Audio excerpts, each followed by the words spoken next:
Hey everyone, welcome back to Twinges 英会話。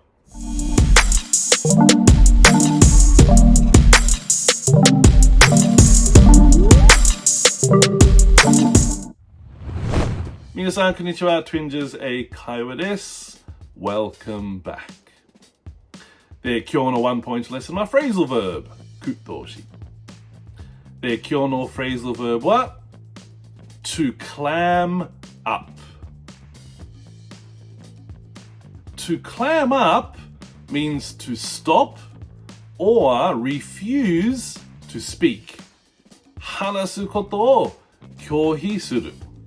例えば、I always clam up when asked about my family. 家族のことで聞かれて話すとしない。で、もう一つ。A sensitive child is more likely to clam up. 敏感な子供は話すことを拒否する可能性が高い。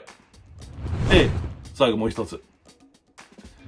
She clammed up after meeting her idol. アイドルに会った後、彼女は話すのをやめた。はい、皆さん、じゃあもう一回。To clam up, to stop or refuse to speak. 話すことを拒否する。はい、皆さん勉強しましたか？はい、よかった。それで質問ならば、大変ならば、みんな下、コメントお願いします。で、皆さん、いつも見る。本当にありがとう。Thank you for watching. And see you in the next one. Bye bye.